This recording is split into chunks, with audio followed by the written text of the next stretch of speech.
Heading in youth football has recently been a hot topic for debate. The concerns originate in America, where the US Soccer Federation have been filed with a lawsuit over fears of concussion as a result of heading a football. The ban implemented prevents under 10s from heading the football and under 13s limited to only heading the ball in training. Due to the recent media exposure, we ask, should the FA implement the same ban in the English game? We are here at Brunel University to speak to some experts about concussion and its impact on youth football.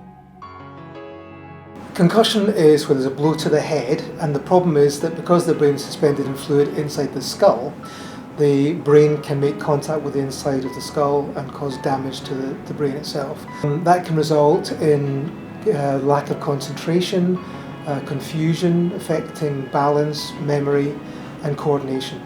That's in the short term. If those sorts of blows to the head are repeated, then there can be more significant long-term problems, and some people even believe it could lead to the early onset of dementia.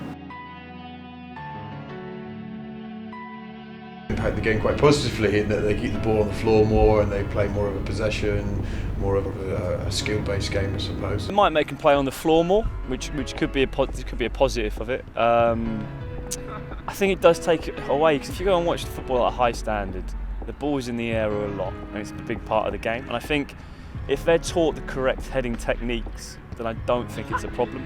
I read somewhere that children don't get their depth perceptions until they get to 11 or 12. So there is a lot more risk in heading because they're not fully equipped to deal with that kind of coordination side. Obviously, football's a contact sport. Other injuries do happen. But then I guess if you start going down that route, you're going to ban tackling with kids. We have also spoken to parents and children involved in grassroots football about this issue.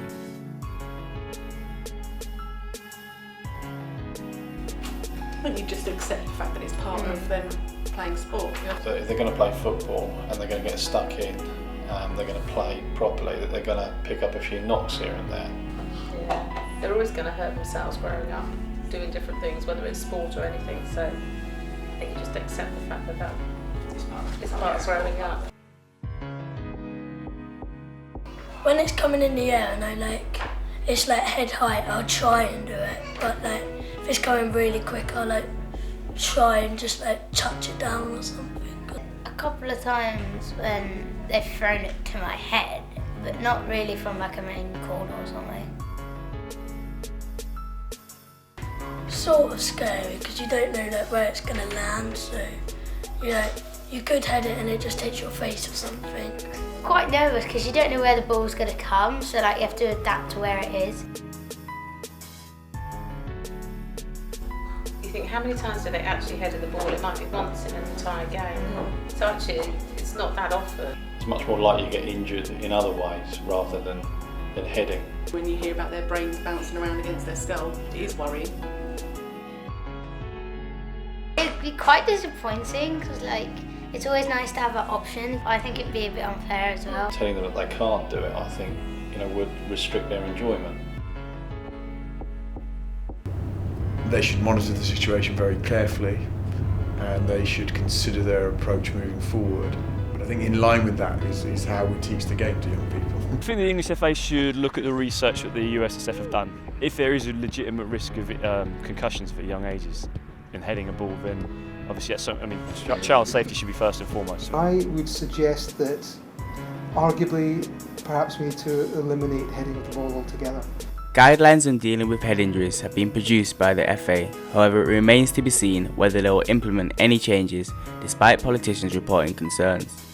This is not a problem isolated to just football. Rugby union and American football, as shown in the new Will Smith film Concussion, have successfully modified regulations in the last 10 years. This changed attitudes surrounding concussion dramatically. Is heading just a regular part of the game, or should restrictions be placed by the FA to protect young footballers? The recent retirement of Stoke City's Andy Wilkinson reminds us that the debate is only going to continue.